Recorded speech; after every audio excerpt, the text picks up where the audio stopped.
pleno, ¿vale? Martín, Nacho, ¿qué tal estáis? Hola, ¿Qué buenas tal? Buenas noches. tardes. Muy bien. Buenas tardes, Bueno, más vamos bien. a... Eso es, buenas tardes en Argentina.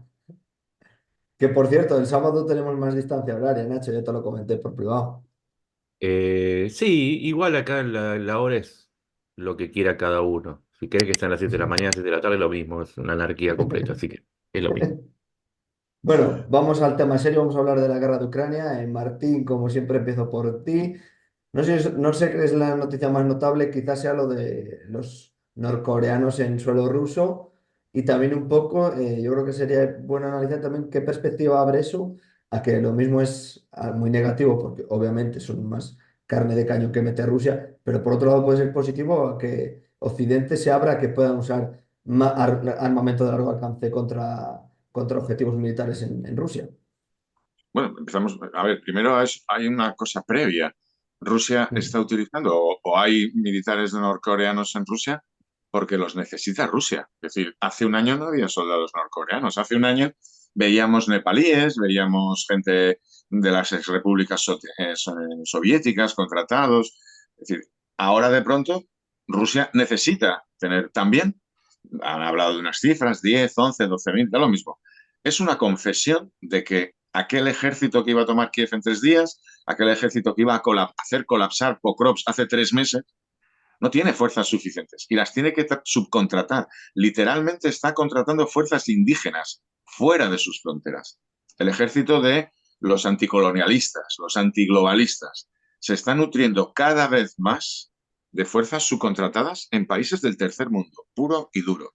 Esto es una confesión de la situación real del ejército de Rusia. Lo digo porque nos han estado vendiendo durante más de 2 años y medio que Rusia tiene 140 millones de habitantes, que Ucrania no, que esto era una guerra ganada, que solamente por el peso demográfico. Bueno, pues el peso demográfico no debe ser tan importante cuando al final Putin necesita traer 10.000, 8.000, 11.000, me da igual, soldados de Corea del Norte y los que tiene de otras nacionalidades. Eso como hecho previo. Es evidente que para Ucrania no es positivo que haya 10.000 norcoreanos. Todavía no sabemos dónde van a ir. Probablemente, por lógica, ocuparán posiciones, se utilizarán como carne de cañón, etcétera.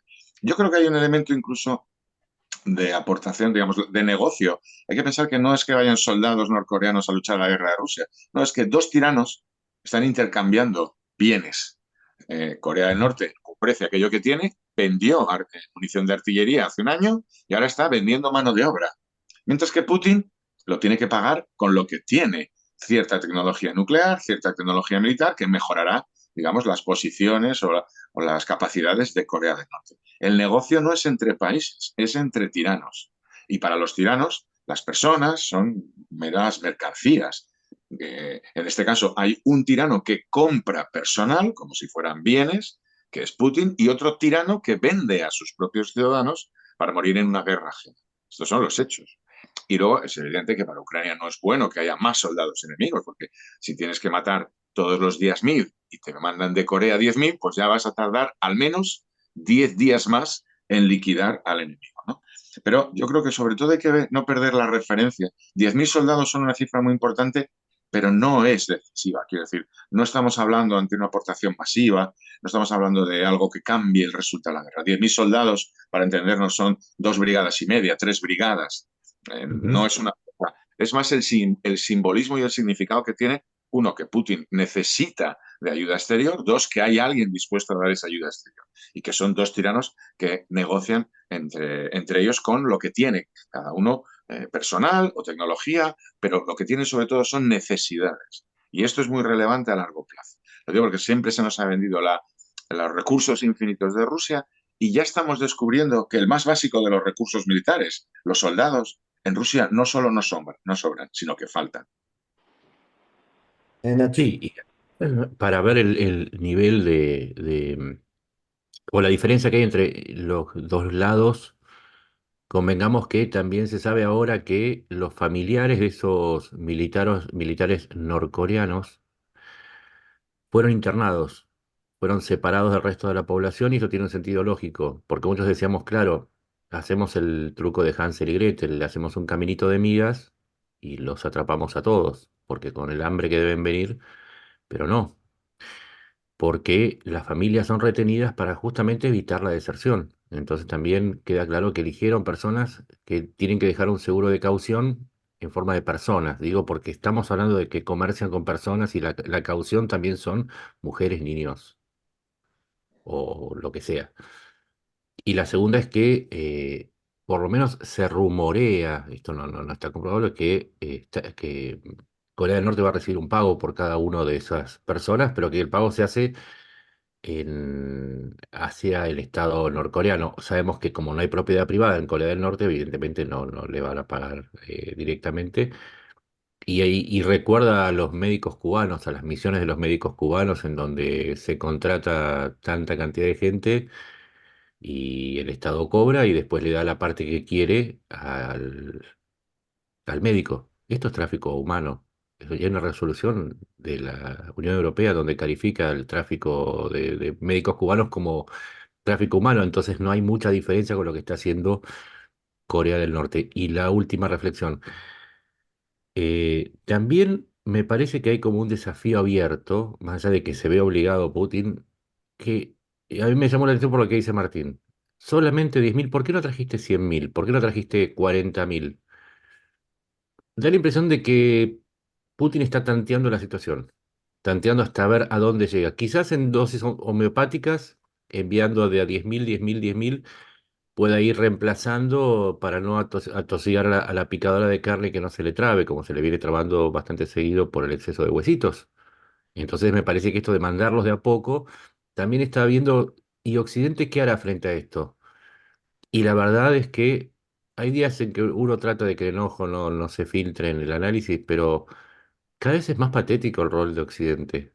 Les han mojado la oreja, les robaron la billetera, le pintaron la cara con bosta, les tocaron el traste, se burlaron, le sacaron fotos y todavía están preguntando cuáles son las intenciones reales que tendrá Putin con respecto a nosotros. Te van a invadir, campeón. Te están avisando que te van a invadir. Y mientras de un lado hay miedo a las líneas rojas, en el otro lado hay un irrespeto cada vez más abierto. Y esto de los norcoreanos es parte de esto. Es seguir viendo hasta qué punto a Occidente pareciera gustarle ser vulnerado.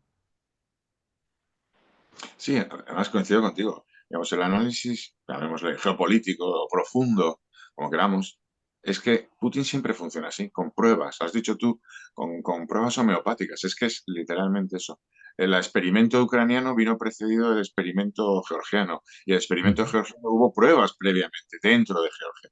Es decir, él está probando la reacción de Occidente al hecho de contar con un ejército de un régimen tan absolutamente aislado como el norcoreano en sus fronteras, en su guerra, que al margen ya del reconocimiento de sus debilidades, es una prueba para el contrario. ¿Qué va a hacer Occidente ante la constatación de que un ejército regular, ajeno, Corea del Norte, lucha con Rusia en la invasión de un país europeo? Porque aquí hay casi un contenido cultural, podemos decir eurocentrista con respecto al mundo, pero cierto, un país como Corea del Norte está enviando tropas desde 7.000 kilómetros de distancia para invadir un país europeo, que además es firme candidato a la Unión Europea y es un candidato a la membresía de la OTAN. Y está, o va a ser, o todos presumimos que va a ser, va a estar combatiendo con tropas de Corea del Norte. Lo digo porque en esta guerra estamos viendo cosas inimaginables. Por ponerlo en el otro lado, estamos viendo Bradleys, Abrams, Leopards y Marders luchar en Rusia, manejados por conductores o por combatientes ucranianos. Y vamos a terminar viendo soldados del régimen comunista de Corea del Norte, Corea del Hambre, literalmente, en suelo de Ucrania, luchando con Rusia contra militares de Ucrania. Estamos hablando de cosas inimaginables hace 3 años, pero esta es la realidad que vivimos. Y, como bien dice Nacho, mientras tanto en Europa, planteándose qué es lo que significa. Pues es evidente lo que significa, que Rusia necesita mano de obra, pero que la va a utilizar, va a seguir con su intención. Y si no es suficiente con los de Corea del Norte, contratará de otro país, da lo mismo, de China, porque luego hay una derivada. Corea del Norte no puede hacer nada sin el permiso, autorización o tolerancia de China. es un proxy total. Ujú. Entonces, todo lo que haga Corea del Norte es bajo autorización de China. Luego ya sabemos quién es el que realmente respalda ese envío de una cifra que no es significativa. Pensemos que Rusia está reclutando mensualmente entre 25 y 30.000 soldados suyos, digamos, para sus... Entonces, que le aporten 11.000 le está resolviendo una semana y media de necesidades militares. Pero es el símbolo lo que cuenta aquí. El símbolo de utilizar mano de obra de una tiranía autorizada por una mega tiranía, que es la China, y al mismo tiempo, en el otro campo, la gente esperando una semana a ver si se lo confirman. ¿Qué tiene que confirmárselo? Un tuitero random diciendo tengo el vídeo y este vídeo es en tal ciudad a 150 kilómetros al norte de Vladivostok, si lo tienen ellos. Si ellos tienen las fotografías de satélite de los barcos de Corea del Norte entrando en Rusia y de los trenes con los soldados yendo a esos campamentos, ¿qué se lo va a tener que explicar? ¿Un tuitero random a la NSA americana, a los satélites que tienen ellos? Es decir, pero jugamos al despiste porque no quieren afrontar la realidad. Y es lo que decía Nacho y toda la razón tiene. Sí, además no hay una secuencia lógica. Primero aparecieron, y estamos hablando ya de septiembre del 22, drones iraníes. Después apareció una fábrica de drones iraníes. Después aparecieron misiles iraníes y después misiles norcoreanos. En el medio aparecieron municiones de ambos países. No estamos hablando de millones, millones. Y mientras tanto se siguen preguntando si el conflicto es regional o es una cuestión meramente local que hay que tratar con Rusia. ¿Acaso no entiende que es el mismo Norcorea que está afectando no solamente el tráfico, está amenazando el tráfico de comercial en el mar, en el Pacífico, sino que es el que amenaza a Corea del Sur y a Japón con el lanzamiento de misiles de tanto en tanto?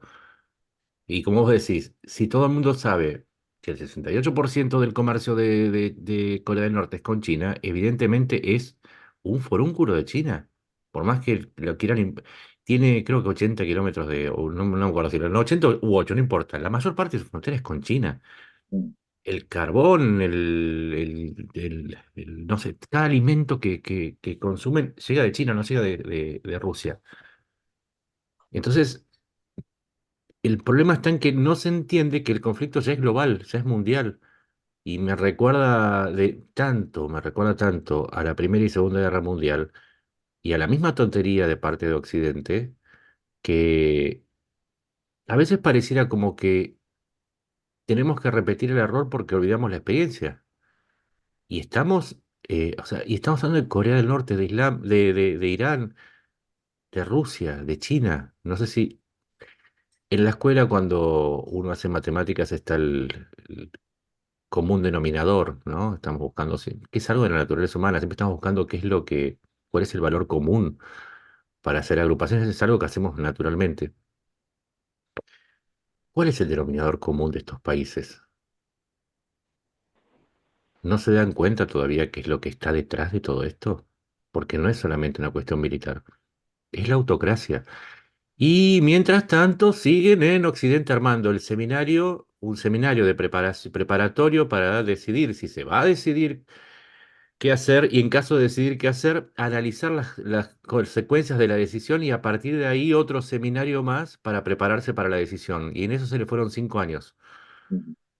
Y eso así es como está funcionando, pero no porque solamente Occidente tenga falta de carácter, sino porque detrás de eso también hay un enorme negocio de las ONG, de los viáticos, de organizar eventos multitudinarios y con un café riquísimo y con los croissants más ricos para que se luzcan tres o cuatro y hagan su carrera política. Y mientras tanto, los países autócratas usan su dinero para comprar armas. Y ese es el error que está cometiendo Occidente. De la comodidad de esa pretendida superioridad intelectual que tiene, se ha convertido en eh, gordura intelectual en realidad. Y estamos así. Y Ucrania está pagando, porque el problema está, y ahora si querés Martín, contanos cómo anda el frente, pero Rusia está gastando como un jeque, pero en vez de dólares, soldados, porque sabe que tiene resto y porque sabe que Ucrania no está siendo abastecida ni con elementos militares,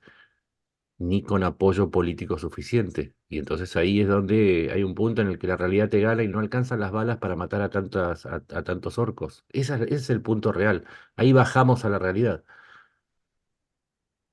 No, fíjate, hay un punto en todo esto que a Ucrania se le está exigiendo, uno, que derrote a Rusia, que lo haga prácticamente con sus propias armas o en sus propias fronteras. Ahora va a tener que combatir con otra, como decías tú, otro de los miembros del eje del mal, con Corea del Norte, y ya se le va a exigir poco menos que libere al mundo del gordito feliz y de su régimen. Y ya solo nos falta que alguien pida que sea Ucrania la que desembarque en Bahía Cochinos y libere a los cubanos del régimen comunista de Castro. Es ya lo único que nos falta por ver. Que Bueno, pero Zelensky... ¿acaso no mandaron a los ucranianos a combatir a los rusos en Sudán que no sé si fue en Mali o en Níger? Sí, Pero es Mali, que, sí, sí, y pero así como le exigen a Israel que termine con el terrorismo, le piden a Ucrania, pero ¿qué es? A ver, señores, no somos el personal, tendría que decirle Israel y Ucrania, no somos el personal doméstico de las personas tan cómodas. exacto. Pero hay un elemento, yo creo en el fondo, eso es evidente, pero hay una parte que Occidente se ha acostumbrado a, a que otros hagan el trabajo que no quiere hacer, que no quiere molestarse, que lo encuentra sucio, el jardinero, el servicio doméstico. No, no, a ver, es que si tú tienes una casa muy guapa, tienes que saber hacer el trabajo. Otra cosa es que no te apetezca, que a nadie le gusta cortar el césped cada 2 semanas. Pero si tienes un jardín, tienes que saber hacerlo. Y luego, si un día no puedes, puedes pedírselo a alguien, pero tú tienes que ser capaz de hacerlo. Lo que no puedes Claro. es pretender que los demás hagan la siembra, la hagan rápida, la hagan bien, y encima que le regatees el funcionamiento de la máquina cortadora de césped, le quites la gasolina o no le des, le pongas problemas, a esta hora no, aquí me molestas, dígalo en silencio, que la máquina no me moleste. Es decir, estamos Ajá. pidiendo muchas cosas a Ucrania y eso no es un buen camino, porque no es el camino, digamos, de la lealtad que se espera a los aliados, sino más bien es el camino del encargo que pretenden los señores sobre los siervos. Y a mí eso no me gusta, yo lo digo claramente. Yo siempre he pensado que Estados Unidos y los países de occidentales tienen un papel fundamental en esta guerra, pero no pueden verla desde fuera. Tienen que asumir que esta es una guerra que se da en unos ciertos territorios, porque las guerras tienen un espacio, pero que es su guerra. Lo que ocurre es que todavía no les afecta en sus propios territorios, pero que es Y la además, misma. como decíamos el otro día, si vas a fabricar el Taurus y no lo vas a usar, ¿para qué querés el Taurus? Así como fabricaste el Leopard en los años 60 y el Leopard 2 en los años 70 y lo estás usando ahora, entendé que no vas a usar, no esperes al año 2038 para usar el Taurus porque va a ser viejo. Es ahora donde lo tenés que frenar, porque en el 2038 lo vas a frenar, no sé si tan tarde, pero en las fronteras de Polonia con Alemania. Están Y eso lo... ralentizando la decisión, nada más. Están retrasando decisiones que saben que van a tener que tomar y al final eso es más costoso para Ucrania y más costoso para todos nosotros, porque mantener esta situación es en sí misma costosa. Lo digo porque es una política que es, yo creo que es el no querer asomar la cabeza en la ventana para no ver la realidad. Entonces nos escondemos, Ujú. cerramos la ventana y hacemos como si esos ruidos que hay fuera y esos sonidos y esas cosas que intuimos no existen, con tal de no mirar. Cierro los ojos y desaparecen. Y no es verdad. Las cosas están ahí y hay que afrontarlas, aunque no nos gusten. La realidad es implacable. Y además está la cuestión demográfica, y eso también la gente lo tiene que entender. Está bien, 149 millones de rusos, y ahora le vas a sumar no sé cuántos millones son los norcoreanos, pero no importa el número de población, sino que lo que sí importa es que tienen la capacidad de movilizar a 3 millones de tropas, de soldados. 3 millones. O sea, le vas a sumar al millón, no, casi 2 millones de los rusos, 3 millones de norcoreanos frente a un país que pasó de 42 a 27 millones por la guerra. Y encima no le vas a reforzar con hombres porque, claro, habría que meditarlo, habría que meditarlo largamente a ver si vamos a mandar tropas o no.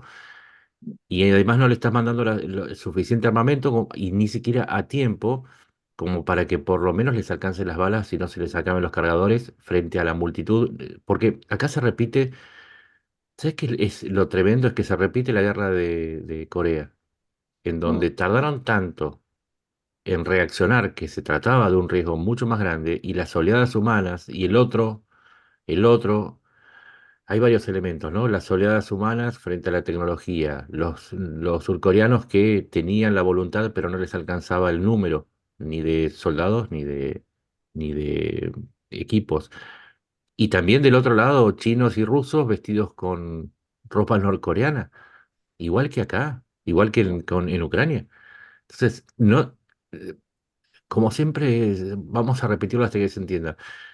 Hay mucha gente que se esfuerza tratando de adivinar el futuro. Algunos usan runas, otros usan cartas y otros nada más se llaman expertos. El mejor oráculo para adivinar qué es lo que va a pasar es mirar la historia. Si la historia se está repitiendo, ¿sí? Si otra vez estás plantando la misma planta, ¿cuál crees que va a ser la cosecha? Correcto. Nada. Estoy de acuerdo. ¿Mm? Entonces está repitiendo el mismo escenario. Una Me enoja pregunta, mucho, sí. perdón, pero sí, Una pregunta que os quería hacer. Si, ¿qué es más, militarmente, qué sería más efectivo? Si las tropas norcoreanas que van a estar apoyando a Rusia o si Occidente con esto se ya abre los ojos y le autoriza a utilizar misiles de largo alcance en suelo ruso para objetivos militares. ¿Cuál sería el golpe más duro entre estas dos decisiones? el ¿Quién afecta segundo, más? perdón, Martín, pues, No, no, el no, segundo estoy de acuerdo. para sostener la masa, como dijimos antes, en términos de la guerra de Corea, lo que necesitas es muchísimas municiones, muchísimo alimento, muchísima medicina, muchísimo de todo. Con lo cual, el problema ya no es de la cantidad de tropas, sino la logística. ¿Cómo sostenés eso? Si vos le autorizás a Ucrania a usar instrumentos de largo alcance, más los que ya tiene, esa masa se vuelve gelatinosa. No sirve para tanto. Entonces, no es mandar más tropas hasta que se entienda. Ya no estamos en la etapa industrial en donde lo que prima es la cantidad. Estamos en una era en la que la tecnología y la información es mucho más importante. Entonces, es la precisión. Ya no tenés que, y ahora te dejo, Martín, para que la gente, insisto, lo entienda. Vos antes tenías que mandar 300 bombarderos para arrasar 40 kilómetros cuadrados y quizás con mucha suerte interrumpías la producción de un tanque porque le pegabas con alguna de las miles de bombas que lanzabas a una fábrica. Hoy si tenés la información correcta, sabes dónde lanzar uno o dos misiles en el lugar exacto y te aseguras inclusive de frenar la producción por más tiempo, con mucha más eficiencia, con mucho menos costo. Esa es la diferencia entre la guerra de masas y la guerra de precisión. Ucrania no necesita solamente la cantidad adecuada, no más adecuada. Necesita precisión, necesita que llegue lo que tiene que llegar para hacer una guerra moderna, porque la guerra de masas no la puede ganar, porque, insisto, luchar contra las masas de Rusia y Corea del Norte asegura una derrota, así que necesita precisión y para eso necesita que Occidente se despierte y deje ese letargo estratégico en el que está sumido por lo menos desde el año 2014. No, no, totalmente de acuerdo contigo. Eh, por mucho, a ver, esta es una guerra muy intensa de un gran país, Rusia, contra otro país medianamente importante también como Ucrania. Y eso ha hecho que el volumen, digamos, o la sensación de masa de la guerra no sea incluso las cifras de bajas que vemos todos los días, ¿no? Pero también hay que reconocer que es que venimos acostumbrados, y yo creo que muchas veces el despertar a la realidad depende de lo que era la anterior realidad. Es que estamos acostumbrados a 30 o 40 años de guerras americanas, como digo yo, en el que el número de bajas era casi simbólico. Quiero decir, Ujú, hay que pensar que Estados Unidos en 20 años de guerra en Afganistán no tuvo 5.000 muertos. Es que la última guerra de Irak, la invasión de Irak, que duró un mes, creo que hablamos de 90 muertos. ujú, Irak no es un país pequeño, no tenía un ejército pequeño, por muchas condiciones que queramos. Pero es que estamos hablando de incluso los combates que se dan por Israel, mira que llevamos un año de guerra, Israel ha perdido en este año de guerra de Gaza y del Líbano 300 soldados. 300 soldados es lo que mueren todos los días del ejército ruso en Ucrania. Y ujú, hablamos de una guerra de una intensidad importante. Es decir, el problema llamamos, digamos, nos ha impactado el volumen de esta guerra porque venimos muy mal acostumbrados. Y esto lo quiero relacionar con que la guerra en sí mismo no es una masa. Esos tiempos ya pasaron. Aunque un frente sea muy grande, aunque hagan falta enormes cantidades de rotaciones de tropas.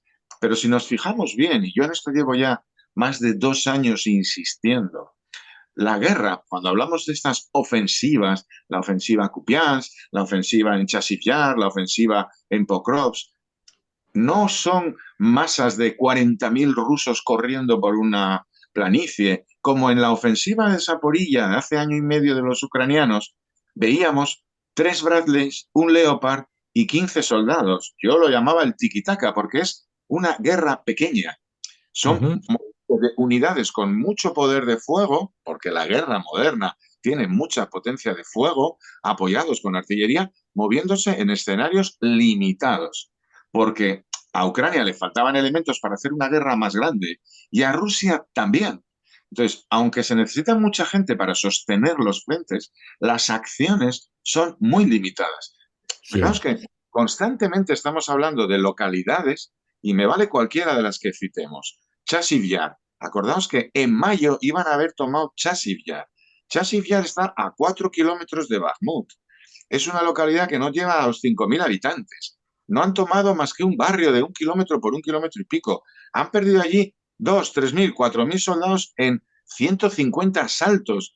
Y todos esos asaltos Bueno, eran, ahí está la clave de lo que vos decías. No es que lanzan 50.000 de una vez, lanzan 100, al rato lanzan otros 100, al otro rato, y llega un momento en que las defensas ucranianas se ven abrumadas no solamente por el número, sino por la intensidad que no afloja. Por eso necesitan norcoreanos o el estilo de soldado norcoreano, que es para sostener la intensidad.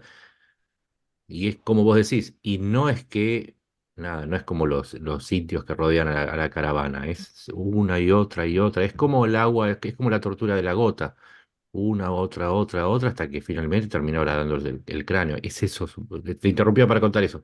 no, no, no, no, pero es que es clave que entendamos esto, porque a mí me da a veces la sensación, yo me acuerdo, fíjate, al comienzo de la invasión rusa, alrededor de Kiev, hubo una serie de contraataques ucranianos, me acuerdo, en Borodianka, varias localidades, y yo me acuerdo de los vídeos, y ya Ucrania, estoy hablando de finales, primeros de marzo de 2022, hacía contraataques locales, y cuando digo contraataques locales es utilizar 8 o 10 BMPs y 3 tanques, y en total 60 soldados, no mucho más. Hacía contraataques, desbarataba un poco las líneas de aquel ejército de Rusia y se replegaba, pero era producir la disrupción en el movimiento ruso. Es lo mismo que hace ahora. Es verdad que ahora, en vez de utilizar BMPs, utiliza Bradleys. Es verdad que ahora sus soldados están mucho mejor equipados y tiene un ejército, digamos, mucho más consolidado. Más artillería, en fin, ha mejorado Ucrania, mientras que el ejército ruso, aquel del año 2022, está a años luz de lo que estamos viendo ahora. Pero el movimiento, digamos, la fluidez en la guerra es exactamente la misma. Ucrania no va a cambiar de su estructura, porque le ha dado éxito además, y porque es la manera de luchar con Rusia. Esto es una parte que se nos olvida. Ucrania Ujú. no puede juntar 8.000 soldados, 3 brigadas, 50 tanques y 200 Bradleys juntos en unas llanuras y lanzarlos al galope, como si esto fuera la última carga de la caballería ligera en Crimea. Porque Rusia tiene una fuerza aérea que no la tiene Ucrania y porque Rusia, ante ese despliegue, sí puede hacer uso efectivo de su artillería, que todavía es dominante. Es mucho menos dominante hoy que hace un año, pero todavía es dominante. Entonces, la estrategia ucraniana siempre ha tratado de utilizar este tipo de sistemas para compensar sus debilidades. Rusia se ha visto obligada a utilizar este tipo de sistemas no para compensar sus propias debilidades, no, sino porque simplemente es más débil. Ya no puede hacer ataques, yo, por poner una comparación, acordaos de la ofensiva en Izium en mayo, junio del año 22, en el primavera-verano del 22. Es que se comió el primer ejército de tanques de la Guardia. Eran todos los días tanques y blindados. Y ahora lo que vemos son movimientos de infantería rusa, moviéndose en una línea de árboles, tomando 3 casas, aguantando los bombardeos de los drones, haciendo la rotación y perdiendo 50 tíos para tomar un bloque de viviendas que a lo mejor al día siguiente tienen que dejar abandonado por un contraataque ucraniano. Es decir, es un coste enorme para Rusia, pero porque ya no tiene las capacidades de hacer otra cosa y se ve obligado a seguir atacando. Solo que antes atacaba con unos recursos y ahora ataca con otros. Ahora ya es mano de obra, masa, carne de cañón pura y dura.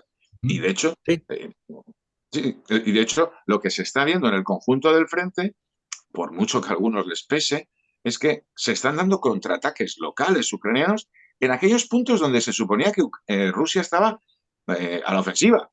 Nos estamos viendo donde las ofensivas rusas se convierten en contraataques ucranianos con éxito, me refiero. Contraataques y ataques va a haber siempre, en cualquier lugar. pero vemos Toresk, llevamos una Torres, semana y digamos, una semana y media y hay que contextualizar. Hay que recordar que cuando comenzó la ofensiva ucraniana en Kursk, se nos dijo que era una locura porque Toresk estaba a punto de caer. Bueno, estamos a finales de octubre, va para el tercer mes largo, y Ucrania está contraatacando en Toresk. Ujú. Porque es una zona urbana, muy cerca de la logística rusa, tiene dominio artillero rusa. Ucrania está contraatacando. Pero es que en Kursk hace un mes nos dijeron que iban a echar a los ucranianos. Hemos visto movimientos ofensivos rusos hace un mes y ahora estamos viendo movimientos ofensivos ucranianos echando a los rusos de las zonas de Rusia que habían liberado en Kursk. Es decir, hay un toma y daca. Yo creo que estamos llegando a un punto de equilibrio real. Es verdad que Rusia va a seguir atacando. Esto ya sabemos que forma parte del discurso. Ellos van a atacar hasta el último hombre porque están obligados a atacar, por principio. Entonces, asumiendo que Rusia va a atacar siempre, lo que estamos viendo es que incluso allí donde ataca es contraatacado con éxito por Ucrania. No se limita a aguantar y a ir retirándose, que eso es lo que hemos visto, yo diría, el último año. Lo que hemos visto es que Ucrania deja avanzar causando daño y en determinados momentos pone pie en pared. Por ejemplo, Chasiv. Y sin embargo, ahora estamos viendo, que es lo que yo percibo, un pequeño cambio en la táctica. Ya no es dejar mover a Rusia causando bajas, ya no es solo poner pie en pared en determinados sectores, ahora está contraatacando en sectores donde Rusia estaba empujando. Esto yo lo veo nuevo en determinados, y insisto, Toresk, en Chasiv Yar, en Volchansk y en Kursk. Eso está claro que está ocurriendo ahora. Y eso es relevante y tiene que ver con una tendencia al equilibrio en la artillería, que es la pieza dominante a falta de aviación y a falta de movilidad real. La artillería domina el territorio y estamos viendo que vamos a la paridad. Ahora mismo están, por fuentes ucranianas, reconociendo que estamos en 1-2. Es decir, por cada disparo de artillería ucraniana, los rusos hacen 2. A comienzos de 2024 estábamos en 1-7, 1-8. Ujú. Es un cambio sustancial. Y eso a pesar de la munición norcoreana, pero esa no es infinita tampoco. Estamos hablando de 3 millones al año, es decir, que entre el 2023 y 2024 Corea del Norte probablemente ha suministrado 5 o 6 millones de piezas de munición de distintos calibres. Y estamos llegando a la paridad, porque no solo es la munición, son los tubos, el tipo de tubo, la vida larga, la vida útil de los tubos, y no solo es la munición. Pueden tener en Rusia mucha munición, pero si se le quedan sin los tubos con los que lanzarla, fruto del desgaste y de la destrucción, van a tener un problema. Y de hecho lo están teniendo. Ujú. Sí, y la falta de precisión derivada de las ánimas de los cañones que están contragastadas y que no se reemplazan. Y siempre recordar que Rusia está sancionada y Occidente no está, no está sancionado por Rusia, o si lo sanciona es lo mismo que nada. Entonces, Ucrania puede reponer, bueno, siempre es el problema de cuánto tarda, ¿no? En cuánto tarda en llegar esa reposición. Pero la retaguardia industrial de Ucrania es mucho mayor y está a salvo. Y la retaguardia de Rusia es su propio país y Corea del Norte, que, salvo que alguien tenga pruebas de lo contrario, es un país paleolítico, que no tiene otra cosa que producción militar, pero tampoco es que produce piezas de altísimo valor. De hecho, el último tanque que presentaron era una maqueta, no sé, era un T-90 Tamilla, porque le habían agregado de todo, o sea, parecía un trabajo más que de un diseñador industrial, de un diseñador gráfico. Para que veas, Corea del Norte es el único país del mundo en el que el AK-47, el Kalashnikov auténtico, por decirlo así, el AK-47, sigue siendo el arma principal del ejército. Es decir, Ujú. nosotros hablamos en general del Kalashnikov, pero el Kalashnikov que vemos en la guerra de Ucrania no es el 47. Estamos hablando de versiones mucho más modernas. En Corea del Norte, sin embargo, el AK-47 original sigue siendo el arma más utilizado por su ejército. Lo digo para darnos una idea de Sí. esta pretendida potencia militar.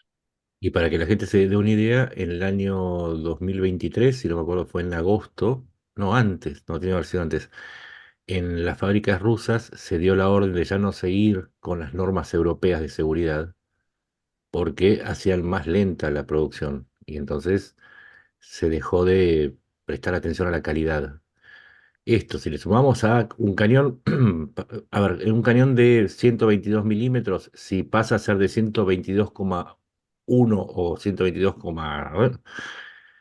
La dispersión a la hora de disparar puede ser de 30 a 40 metros, con lo cual vos tenés que usar todavía más munición para acertar al blanco, con lo cual se acentúa aún más el desgaste de las otras piezas, con lo cual perdés precisión. En cambio, si vos tenés un cañón bien mantenido, bien reemplazado con el ánima del cañón, cuando disparás vas a necesitar 3 o 4 disparos en lugar de 20 a 25.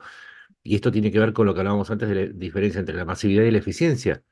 Y es ahí donde el milagro ruso, más la poca calidad de Rusia y de Corea del Norte, tienen que ver con esto que vos decías. Sí, podés disparar 2 municiones por cada una de las que yo disparo.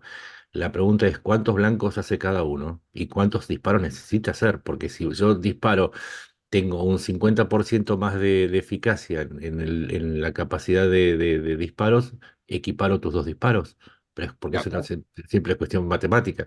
Y las No, y aquí, matemáticas no tienen ideología. no, y los alcances, quiero decir, hay que pensar que la evolución, yo no soy ningún experto en artillería, pero bueno, esto es muy básico. Los cañones de artillería, aunque aparentemente sean del mismo calibre, por utilizar el estándar ruso, el 152 milímetros, que sería el más utilizado, o el 122, a lo largo del tiempo, de la evolución de las piezas de artillería, han ido logrando mayores alcances. Por simplificarlo, un D-20 de los años 50 jugaba o lanzaba en el rango de entre 12 y 15 kilómetros. Un Ujú. Mesta S de los años 90 está en el rango de 25 a 29 kilómetros.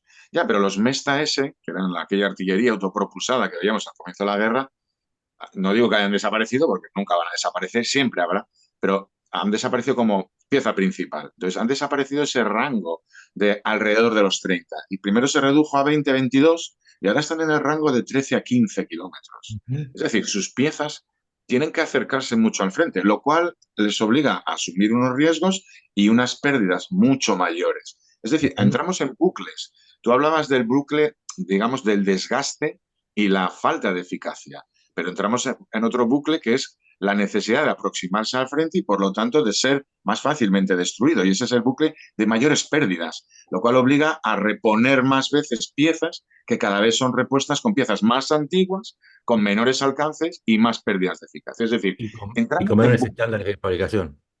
claro. Y esos son bucles muy peligrosos para Rusia. Lo digo porque es verdad que pueden, por poner otro ejemplo, nada les impide mañana traer 200 piezas de artillería de Corea del Norte. Pero todo tiene límites. Que decir, Corea del Norte tampoco es el supermercado, no es el Leroy Merlin de la milicia para Rusia, porque Corea del Norte tiene sus propias necesidades. De la misma manera que Irán sí le puede vender drones, pero tiene sus propias necesidades militares. Y luego hay que reconocer que estos países, llamémosle suministradores de armamento a Rusia, no son precisamente Alemania, ni son precisamente Francia.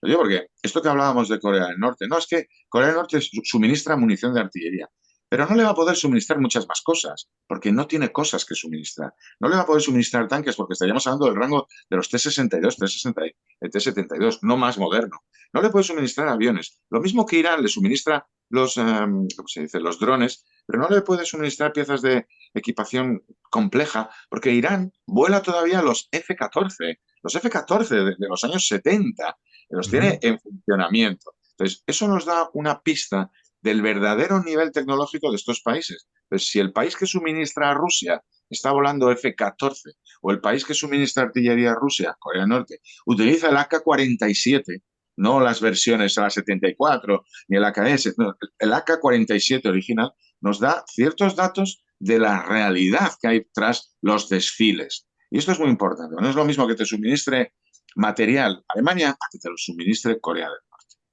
del Ujú. O sea que Ucrania tiene que seguir perseverando y Occidente entender que está perdiendo una oportunidad inmensa para finalizar la guerra, apostando lo que tiene que apostar en términos de equipo y, por supuesto, asumir la mayoría de edad y dejar de jugar a ese anciano cómodo que, al amparo de Estados Unidos, durante mucho tiempo disfrutó de los beneficios de la caída del muro y se relajó. Ahora es tiempo de, como decía, volver a asumir el rol que tiene que asumir, porque probablemente Estados Unidos salga de escena.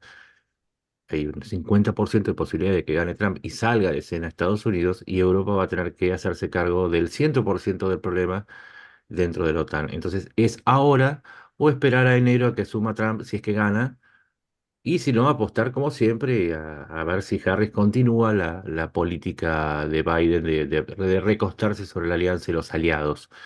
Pero el tiempo es ahora. Empezó la Rasputicia, están ahí, están libres, los blancos están empantanados, están en el barro, puestos, listos para ser atacados. ¿Qué más querés? Fíjate, esta pregunta es muy importante. Es que yo creo que hay una parte de esta duda reciente, digamos, del Occidente, este no terminar de rematar. Fíjate, yo creo que, lo dices tú bien, ¿qué más querés? Hay tantos datos que abonan la percepción, los que tenemos nosotros. No quiero pensar los datos que tienen esta gente que tiene todos los datos, de la debilidad real de Rusia en todos los aspectos. Nosotros hemos tratado algunos aspectos, Ujú, unos de clara incidencia militar, hoy esta semana salían las notas de que los tipos de interés hipotecario en Rusia se iban a poner en el 29%. El ujú. 29%. Hace un año estaban hablando, como gran noticia negativa, de llegar al 15%. En un año se han Y yo que duplicado. vengo siguiendo a Rusia, me acuerdo cuando conté que había pasado del 7 al 9 y era como, oh, del 7 al 9 ahora está ¿en cuánto? ¿20?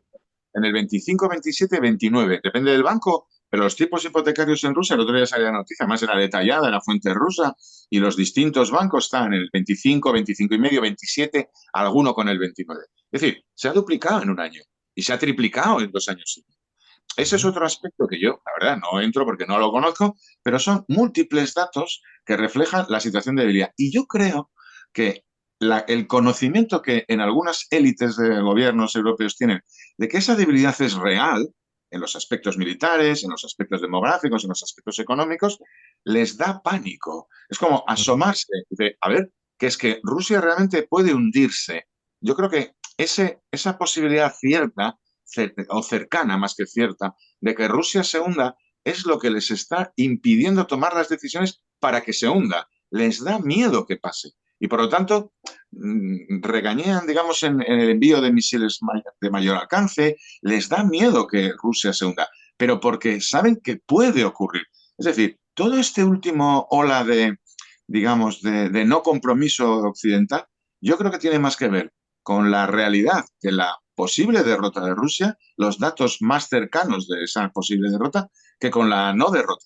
Sí, pero les da pánico el asomarse al balcón y que ese escenario que nos habíamos acostumbrado todos a tener, ahí está Putin, ahí está Rusia, esto es infinito, esto no se puede cambiar, de repente ellos yo creo que son conscientes de que sí puede cambiar. Y como no saben lo que viene después, dicen, a ver si para resolver un problema generamos otro.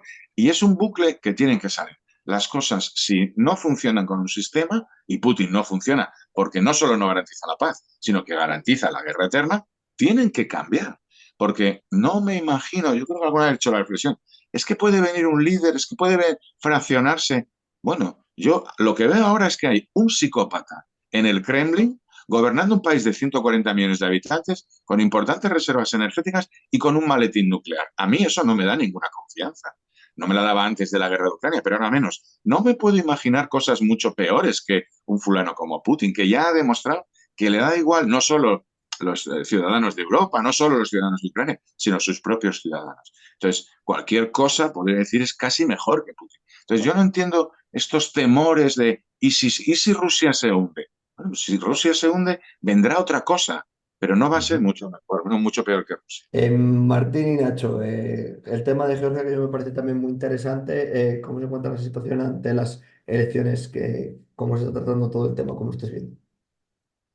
Bueno, yo de política no soy nada experto ni siquiera en Georgia, ni siquiera en mi propio país, en España, pero bueno, a ver, hay elecciones, creo que es el sábado, está relativamente reñido, hay múltiples encuestas, pero yo no soy optimista. Lo digo porque yo fui optimista el año pasado, cuando hubo muchas manifestaciones, se perdieron grandes oportunidades, no digo los georgianos, sino en general la comunidad internacional de hacer unos apoyos claros a un gobierno que está tomando, fíjate que no es tanto que esté adoptando la vía rusa, lo que está adoptando son las maneras rusas, putinistas, digamos, de hacer política. No es que sean prorrusos, no lo son, aunque tengan intereses económicos en Rusia, porque al final Rusia es un gran país, hay mucha gente que tiene intereses. El problema no es que sean prorrusos, el partido del sueño georgiano. El problema es que se comportan como si fueran Putin, utilizan las mismas estrategias, las mismas excusas. Y luego hay que tener en cuenta una cosa que yo creo que a mucha gente se nos olvida. Tiflis dentro de Georgia no es toda Georgia.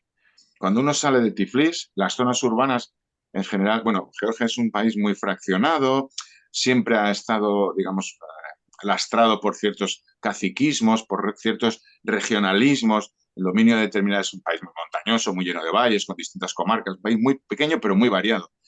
Pero fuera de Tiflis se nota mucho la presencia de, llamémosle, el caciquil, los que pagan. Al final la gente que da trabajo y que exige fidelidades.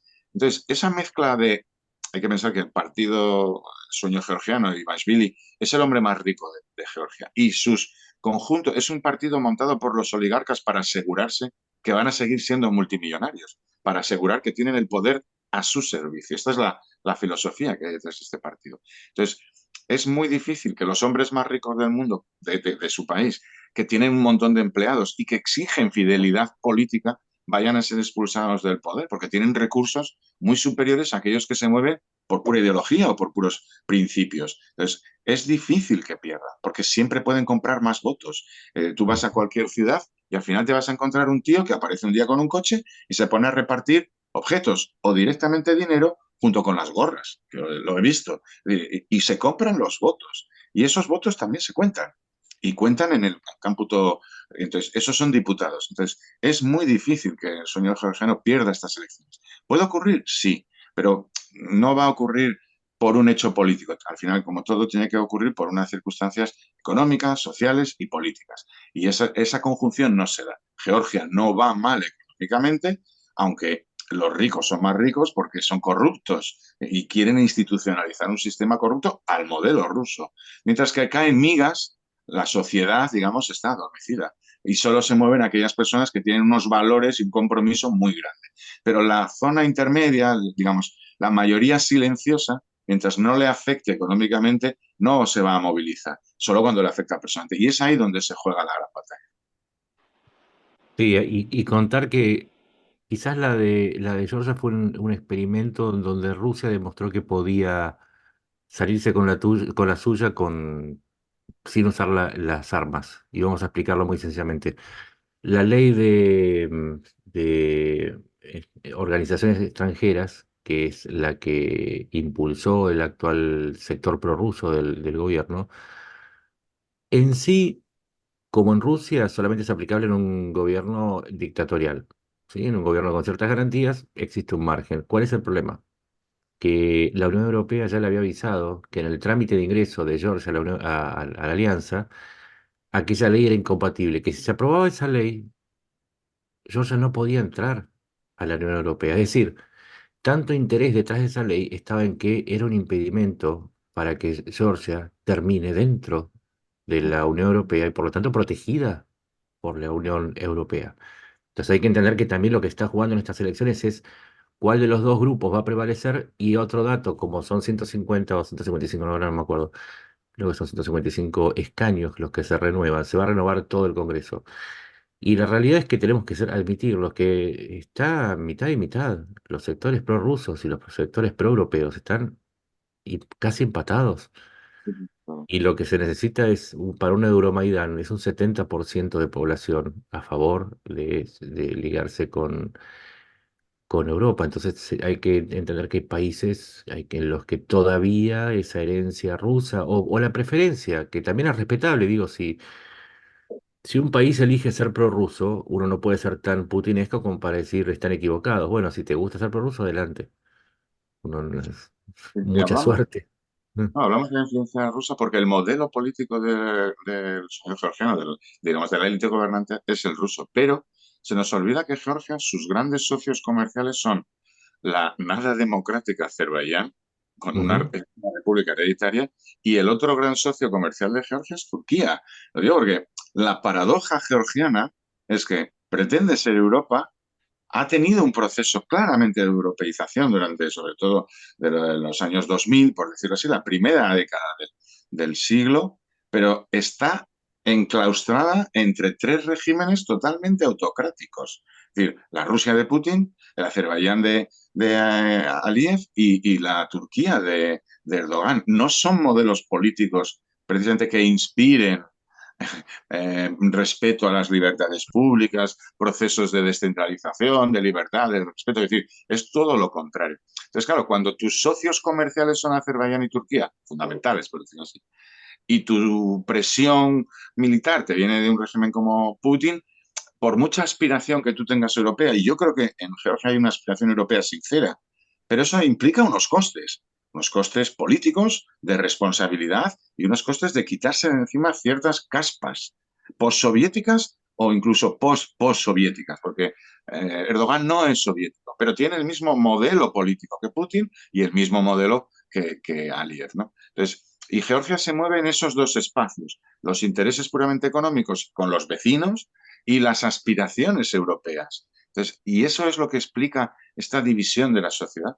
Y luego, bueno, que hay que asumir que en la sociedad georgiana hay toda una serie de, digamos, de ecos conservadores o tradicionales, donde ciertas libertades o ciertos valores que en Occidente consideramos perfectamente asumidos, allí rechinan mucho todavía.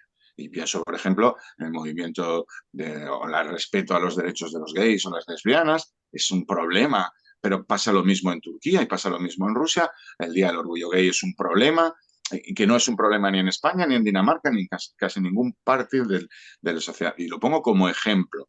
Hay muchos elementos de la modernidad europea, por decirlo de una manera, o la modernidad de Occidente, que chocan con una cierta tradición incapaz de aceptarlo. Y al mismo tiempo esos vecinos, que son un lastre, digamos, en el modelo referencial. Al final, si tus vecinos se comportan como autocracias, el líder del país puede pensar, ¿y yo por qué no voy a ser otro autócrata? ¿Por qué tengo que limitar mis poderes porque la Constitución diga o hay que respetar a los tribunales con independencia? Entonces, es inevitable que tiendan hacia la comodidad de la autarquía, de la autocracia, de la autarquía, perdón.